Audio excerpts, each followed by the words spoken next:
Hi, everybody. Welcome to the third episode of the Masters Club podcast. Today we have a very interesting guest. I'm very excited for it. And we're going to be holding our phones just to reference the notes because honestly, the topics that we're going to be discussing are quite interesting and very precise. So we'll be doing that. And let me introduce you to the guest. His name is Charles. He's the managing partner at CVML. It's a legal firm based out of the IFC here in Dubai. Charles, you have been awarded one of the 16 legal eagles in Dubai in 2018 by the Arabian Business. And you have also been recognized by Global Lex Falcon Award in 2022. So I am absolutely excited to have you here and hear all the different stories, your perspectives and cases that you have worked on, and advise the audience on how to proceed, especially in real estate, from a legal perspective. So Charles, if you can tell us a little bit more about CVML, when you were starting in Dubai, where you started before, which other locations you have, just so people know what CVML is. Well, first of all, thank you for the invite. It's a pleasure to be here. CVML is a French independent law firm established in Paris in 2003. Okay. Our operations in Dubai started in 2010 in the IFC, and we've been operating since. Okay. We are a boutique law firm. We have our office in Dubai include around 30 members. And we have a special department for real estate and development. Amazing. I guess there is no better place to be than Dubai at the moment, especially 100%. With the real estate enhancement that we're seeing. Yeah. So, yeah. Amazing. Good to know. So specifically focusing on real estate, I want to learn what kind of services you guys provide to investors who are in real estate business, because there are a lot of things, a lot of intricate details, especially in Dubai. There are a lot of inheritance laws and wills and, for people who don't know, for people who just come to Dubai or that are interested in investing here.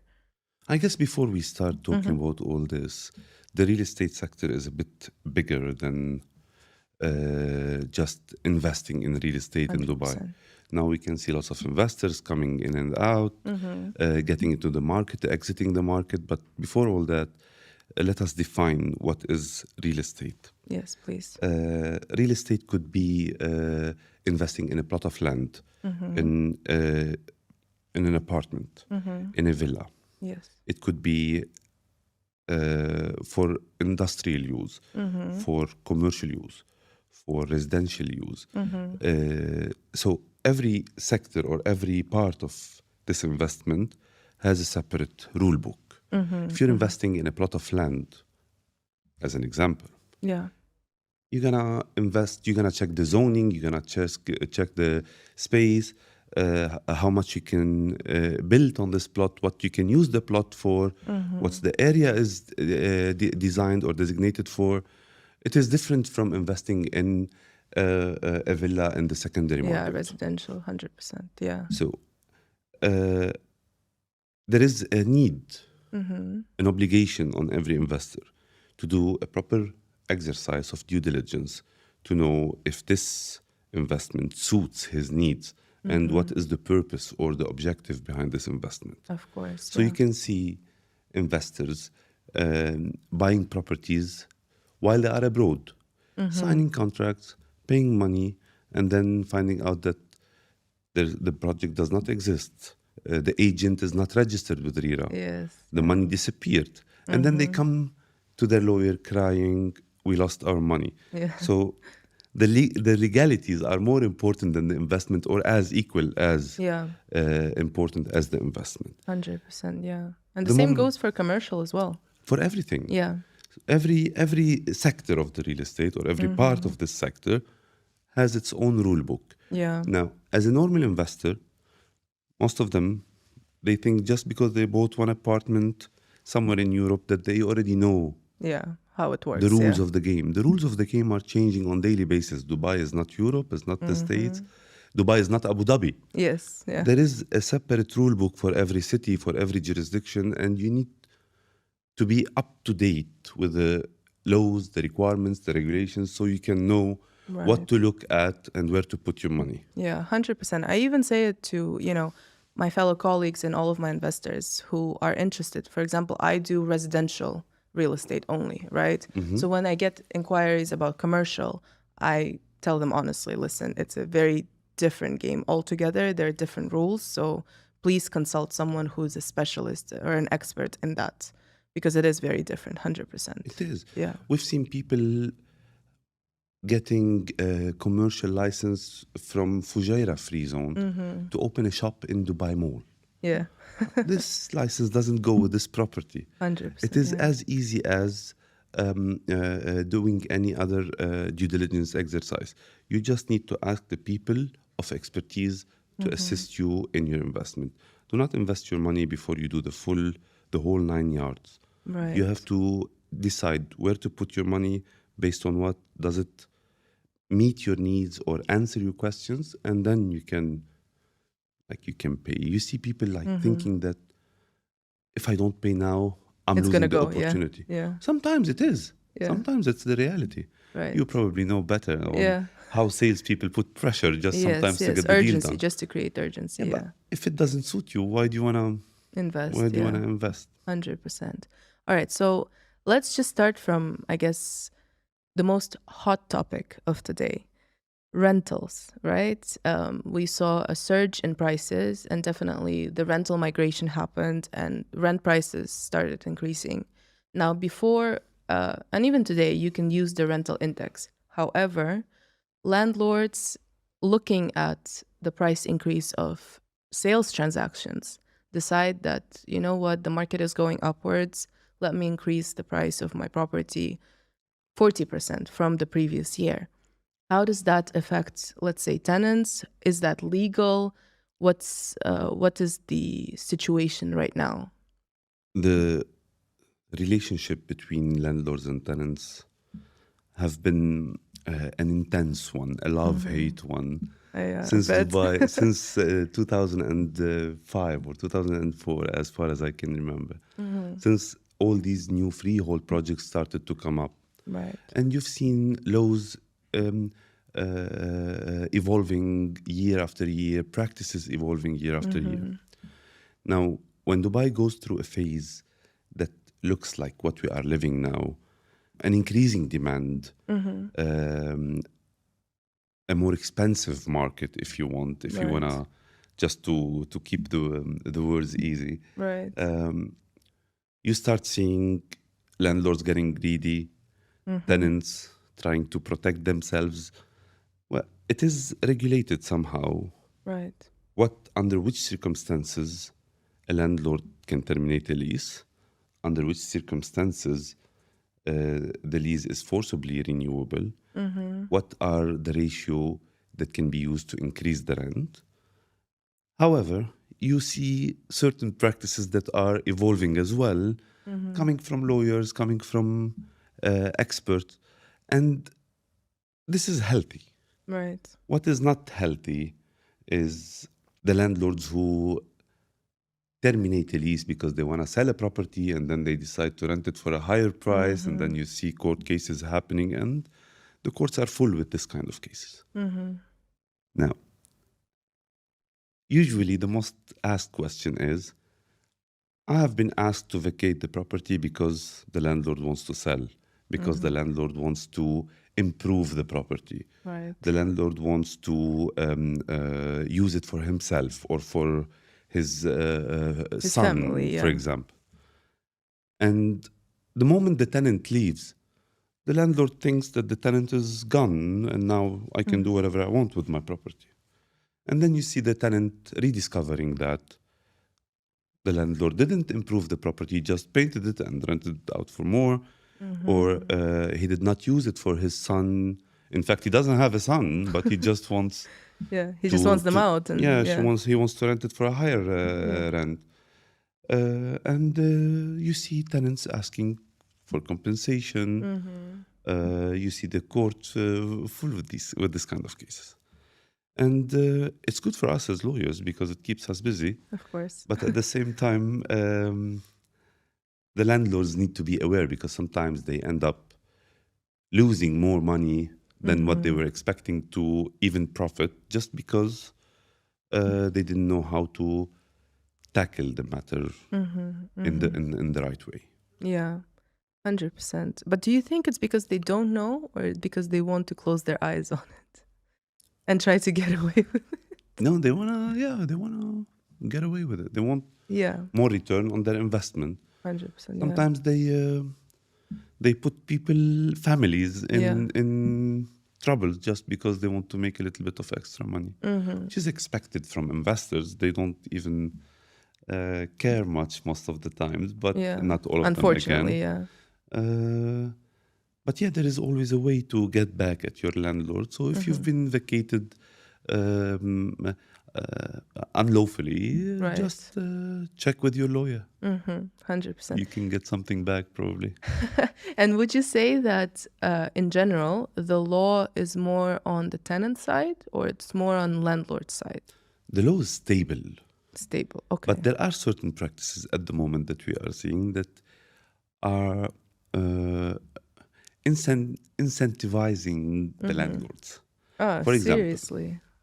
You go on RERA, you see a property that is benchmarked at a certain rent range. Yeah. And the increase of the rent shouldn't exceed 5%, 10%, or whatever the RERA index is. Right. And then you see the landlord, he goes to Dubai municipality, gets a re-evaluation of the rent, and then makes a case against or claims the rent to be increased more than the RERA index. This happens in few cases, in very limited scenarios, but we see it happening more often now, giving, if you want, a leverage or a way out for the landlords. Yeah. And I believe that a lot of people need to be aware that if the property is 40% below the market value of the rentals, the landlord has the opportunity to increase it up to even 20%. Yeah. Okay, great. Amazing. But then again, you see the shopping malls coming up with creative ideas to surpass this 20% limitation. Yeah. Okay. And what are the important laws, would you say, a tenant or an investor? I guess they're all different. What are the certain laws that they need to know of before they even, like basic things, before they consult a lawyer, or something that they just have to know before looking in Dubai? The laws are always updated on the RERA website. And now there is a new platform that have been launched by the UAE cabinet that includes all the federal laws of the UAE. So it is accessible for everyone for free. Okay. When it comes to investing in real estate, in purchasing a property, they always need to check the escrow account law and those laws that regulated certain aspects of protecting the investors. Okay, so we will leave this link below for people to be able to go and access it and read it on their free time. And I guess inheritance is a very big topic in Dubai, right? Because there's a Sharia law, I believe it's called. How does that work for people who are expats, who are not locals? Does it differ between locals and non-locals? Have you seen cases like this? What do people need to keep in mind before investing? This is another deep topic that could take a full session on its own. Okay. However, we're going to try to make it as simple as it could be. Yeah. For expats, if you are an expat, you have kids, you have family, you don't, the laws of your country apply on the distribution of your inheritance. So for that, your family needs to address the court in your home country, get a judgment on how to distribute the inheritance, attest this court order by the Ministry of Foreign Affairs in your country, by the UAE embassy in your country, and then bring it here, file a case, and then get the court to execute the judgment issued in your home country. If it is to be disputed, it has to be disputed back home. Okay, Now, interesting. For locals, this is their home country, Right. and the courts of the UAE are the relevant or the competent courts to look into that. Now, most of the expatriates, to avoid this lengthy, complicated process, they opt for a will. Now, this will could be done in two forms. If you are an expat, again, we have to separate Muslims from non-Muslims. If you are a Muslim, you have to go to the court to get your will attested. If you are a non-Muslim, you have other options like the DIFC wills to use. If you are a Muslim, the Sharia law will apply on the inheritance because this is the purpose of the Sharia law, to apply on Muslims. If you are non-Muslim, then you can decide based on whatever is acceptable by the DIFC wills registrar. Okay, I see. You can say, I would like to distribute this and this and this to this son, this uncle, and this sister. And you can say, I want to give everything to one person. This is your will. Right. If it's acceptable by the registrar, not disputed by any of the relevant parties based on an enforceable law, then it's enforced. If not, and if you are Muslim, the Sharia law will still apply on your will because it is allowed to a certain extent to distribute the way the things, your assets, the way you think you want, like, or suits you. Okay, understood. And behind the camera, before we started the episode, we talked a little bit about, how does CVML participate in real estate transactions or disputes? What is your participation in the transaction? How do you help your clients who are investing, whether it would be residential, whatever, or building a building or a hotel, for example? Yeah. How does CVML come into play? What are the things that, potential clients could refer to you for? CVML we usually help our clients starting with, since we were talking about the wills now, Right. we help them drafting their wills. Okay. Whether in the IFC or with the court. Is it done before they purchase always, or it can be done after? It can be done at any point in time. It can be amended at any point in time. This is your will. You decide what you're going to do with it. And it's not related to real estate only. It can be related to any kind of assets, including digital assets, including shares in companies, bank accounts, cars, any asset that you have.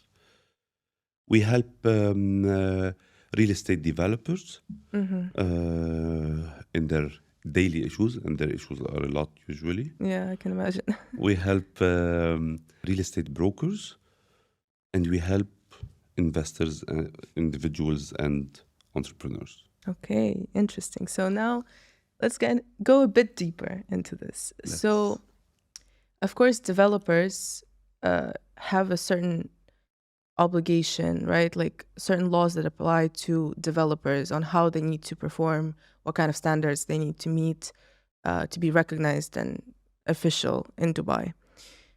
What kind of problems developers face? For example, we hear a lot of disputes going on between clients and the developer because they're not delivering on time, or they're defaulting, or, because of the escrow, they cannot access the funds, and then they don't have enough finance to support them through the building construction phase. Can you share a bit more about that, please? Well, let's talk about new developers coming to town, because we saw a lot of them coming in. Yeah. The first advice is check what you can do with the land that you are buying. We see lots of them buying a land that they are planning to sell off plan, not knowing that if you do not pay the full amount for your land or get an NOC from the master developer, Right. you can't start building on. You can start building on your land, but you can't sell it off plan because otherwise you would be selling that you do not own. Right. You're selling something that you do not own. Yeah. This land is not yours yet. It will become yours when you pay the full price. Correct. So you can't sell it off plan Without get owning it. other Yeah. investors stuck with you in the project while you still don't own the land. So this is the first thing. And the newcomers or the developers that are new to Dubai are facing lots of similar issues. The second part is start selling off plan. You can't sell off plan before you have an escrow account, an approved project, and an approved off-plan sales program. And all this is very related to the land department in most of in most of the cases. And this is something that require legal assistance, Right. require a legal study to be done internally because it can jeopardize your project. 100%. If you can't sell and you are counting on the money that you need from the buyers, then your project will fail eventually. The other problem is buying a plot of land without taking into consideration the zoning, the usage. So you see that there is a master developer selling a new area in Dubai, a new development. And this is how it operates in the city. And then he wants to buy a plot of land and thinking that he wants to open a shopping mall. But this plot of land has been designated by the master developer for something, for a clinic or Right. or a hospital. And then again, we're in the same problem. We're building something that we cannot sell, Yeah. The other thing would be the sales part. The sales part, as much as you see the aggressiveness in the market by the real estate developers, the brokers or the internal sales team can sometimes ruin a developer's reputation. So you would see people buying an apartment, thinking that it's Burj Khalifa view, and then you realize that there is a pole inside the living room, and the outskirt of the building is, designed in a way where you can barely have a little window like this one just to see the Burj. Yeah. And this is another way where you can see them disputing in court, not knowing if this is what I bought or you're just giving me another unit. Now, the delivery, again, another trick or another issue usually seen, they tell you that the development has been completed.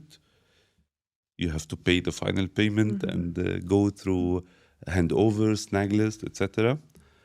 And then you realize that the development is not completed internally. They're counting on your money to complete the project. And there is one unit in the building that is completed, and they're changing the unit number whenever you come for handover and or snag list. So they complete one unit, and then you see. And we've seen those cases in the courts. It's not something that I'm imagining, Yeah. And those are like just, small examples of what you see on daily basis. Wow. Now, things are improving. The land department and other relevant authorities are regulating as much as they can. But again, the creativity of the troublemakers is unlimited. Yeah. And actually talking about escrow, right? So you mentioned something very important. The developers cannot access escrow account money, correct? While they're building, until they reach a specific milestone, right? Yes.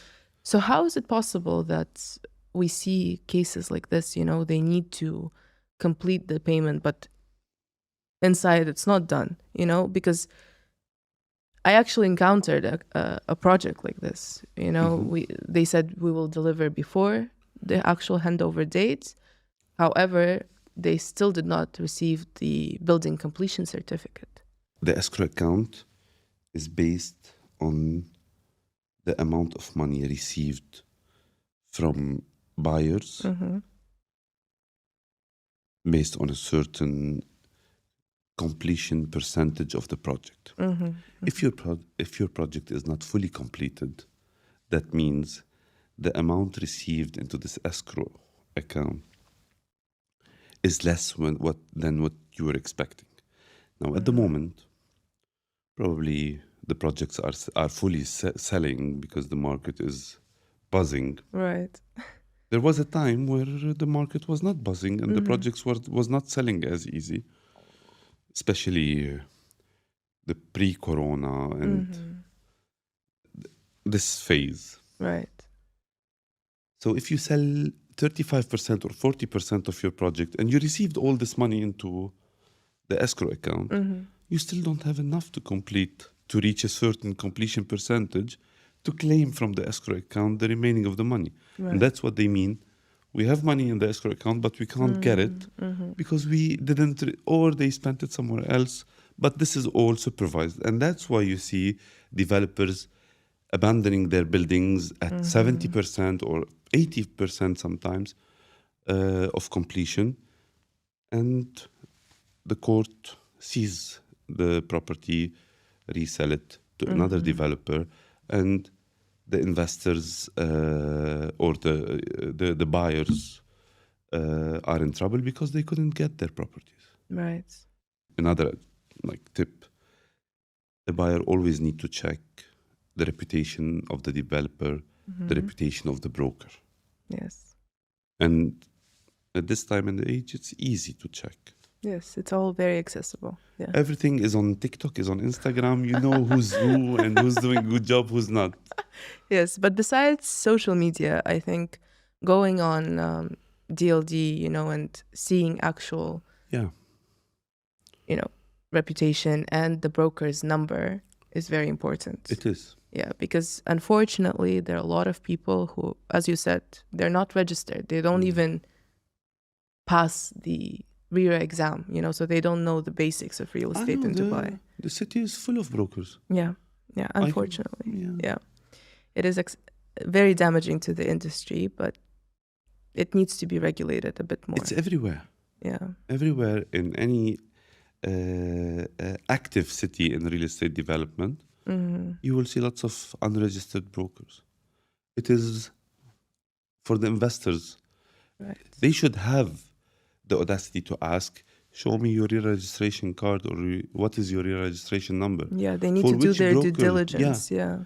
There are some brokers who work for a different agency and they decide this project goes here, this client goes there. It depends on the percentage that they get. Yeah. 100%. And regarding you asked me about sometimes they delay in the delivery, which I didn't answer yet. This is all the legal creativity in drafting the SPAs. So when you see the sales and purchase agreement is drafted properly and there is a legal team behind it, they always give room for delay to the developer. Up to 1 year, I believe, yeah. But as a normal buyer, if you do not, we have a legal background and it takes us hours to go through it, highlight the risk areas, draft it in a way where the client can understand what is he buying or what he's getting into. Right. It is... it's very hard for a normal investor especially for someone who's purchasing for the first time. They don't know. Yes. Yeah. So one should consider, especially for those who are putting their lifetime savings in a property. This is your lifetime savings. It is the same example as getting married. When you want to get married, you want to know who you are. Yeah. Who you're signing up for. Exactly. Yeah. You're going to sleep with this person, wake up with this person, eat, plan, dream, travel. Yeah. It's the same thing. This is the broker. He's getting you something that is going to be with you or with nothing for the rest of your life. And the moment you divorce, you use 50% of your wealth, right? So when you want to sell this property, you might lose as much as 50% as well. Yeah, that's a good example. That's a good relation. Yeah, 100%. So now we're talking about brokers. Let's talk about legal issues that brokers face. Let's say because there's oversupply of people, right? There are too many people who are working legally, illegally, in between. Also, there are companies that abide by the law and some that don't. So, what cases have you seen, or what are the main issues that, brokers face in Dubai? Brokers, they are complicated. Brokers, the successful ones are not the ones who makes hits and runs, right? So they plan to build their reputation. They plan on building on every client they have to get another client Yes. from. Those are the successful ones. But you still see lots of hits and runs. Right. Yeah. Now, the latest case is not in Dubai, it's in Ras Al Khaimah that we have. The broker sold a plot of land to a buyer, asked him to put 10% down payment on the plot, but didn't inform the client about the usage and the zoning of the plot, knowing what is the project of the client. Yes, I have a plot. And included a 10% penalty in case the client doesn't take the plot. The client doesn't live in the UAE. Following the buzz around the real estate development in Ras Al Khaimah, they got their client to lose 1.2 million dirhams just because they decided to miss one line from the heads of terms. The client, instead of investing 10, 20 or 30,000 dirhams in a lawyer to go inspect the land, prepare a due diligence report, reassure him that this plot is suitable for his project, he decided to save this money, but 3 months down the line, he lost 1.2 million. Those are the brokers that we would like our clients to avoid. Yes, 100%. Yeah. Again, they keep us busy. But this is not the kind of work that you would like to work on. You would like to work, it's always better to work on positive projects. Yes. And by positive projects, I mean a successful acquisition rather than a case because the broker didn't or decided to miss one line from the heads of terms. Right. It makes you feel that you achieved more, and yet you make more money in the future from this specific client if he has a successful transaction, rather than winning a case for a client who has been abused by a broker somehow. And excuse my language, probably it's not the right word to use, but it is It abusing. is the reality, yeah. Other than that, we don't hear from brokers. What we hear from brokers is, please introduce us to your clients and we will give you a cut, not knowing that we as lawyers cannot take commission. Nice. Okay, great. But yes, this is I don't know why this is such a trend, but unfortunately, a lot of, I think, new people who come to Dubai who are sold on the dream of making a fortune in real estate. Unfortunately, that is their approach. They don't focus on building their relationship with clients and their referrals. Instead, they would much rather come to you, ask for referrals, and then, do something else and ditch the client. Yeah, well, plus we operate in a city where most of our team have been living in for so long. We know the market to a certain extent very well, and we know which brokers usually we deal with. Yeah. So making new friends is not always as easy. Okay, understood. And what would you say are some of the legal advantages for people to purchase properties or invest in plots, especially like specifically in Dubai? Are there any or they're not? The legal advantage is the freehold, Okay. the chance to own 100% of a plot. The legal advantage is the flexibility in transferring these plots to your next of kin or to direct family members, because the transfer, the cost of transfer is quite low. It is a stable market. It has been a stable country geopolitically, surrounded by the warm region. You haven't seen at any point in time people in Dubai thinking about what's happening in the region. It's a different haven of it's like an ecosystem of its own. Security, yes, yes. So you think about the legal advantages. I mean, you can't talk much about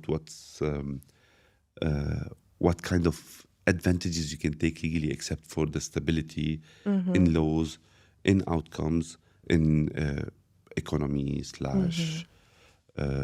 security. Understood. Okay.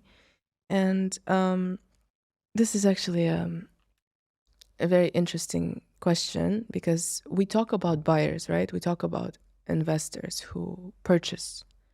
What if we flip the narrative? Are there any disputes from the seller side? Are there any problems that people who are selling themselves, that own the plot, that are facing, or no? Or you see it more from the buyer's side? Everyone could face issues. If you don't know what's the best practice to follow, you'll always face issues. We live in a place where if you stop learning, not if you did not learn, if you stop learning every day, you fall behind the best practices. And now information is accessible for everyone. Everyone knows everything through asking ChatGPT, and ChatGPT is the new Bible for doing business globally. But ChatGPT gets this information from somewhere, and this information is not always reliable, especially when there is local best practices or local regulations to be followed. If you sell me your property now with a check that will bounce tomorrow morning, and during those 24 hours, I sell the property to a third party who is a good intention buyer, right? Or a goodwill buyer. Buyer with a goodwill. He didn't know that this property has been purchased with a check with insufficient funds. Right. This property will remain the property of the new buyer who paid for it legally, and you as a seller, you have to follow this, your buyer and the future seller, in courts for some time until you get your money. And good luck if he leaves the country or he decides that he doesn't want to pay you. Wow, yeah. A bounce check is no longer criminalized unless it is used with bad intention, which is the case. And yet you'll go to jail, service time, and you lost your property.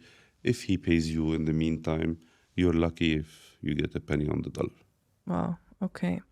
So this is one of, just to give you a quick example, because on every scenario, there is a million examples. And now we're talking about the sellers.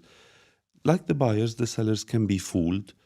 Always seek proper advice from the experts. Yes, 100%. It's much better to not be greedy, not to save money on legal advice and be protected, rather than, as you mentioned in the previous example, lose 10 times, 100 times more. Due diligence. Yeah, 100%. Okay, great. Last question. Obviously, the UAE has, with the latest news, has exited the gray list, right? And now we're in the clear. Yeah. Everything we saw with the Russians coming in, bringing money in, the KYC started to become a bit more implemented, harsher. What is the take from legal perspective on cryptocurrency, because a lot of people opt for cryptocurrency to purchase real estate. However, it's not as regulated as it should be. It's not there yet, right? There are certain entities like Binance has come in and Rain. However, how do people protect themselves when a buyer comes with crypto? Or is it something that you deal with, or you haven't seen any cases like this? Now, cryptocurrency is paid through regulated platforms that shows the history of purchase supported by the proper proof and documentation. If cleared by the right auditor, crypto auditor, it can be used, provided that it is declared when there is tax payments to be made. There is nothing that prohibits you in the UAE to buy a property using cryptocurrency, provided that you're paying your taxes in case there is any taxes to be paid or declared.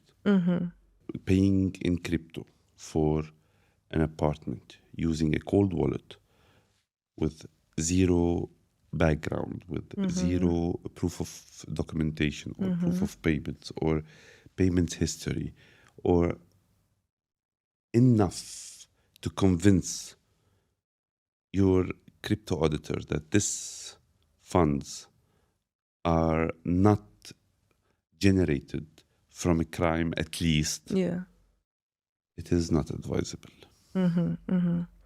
Okay, understood.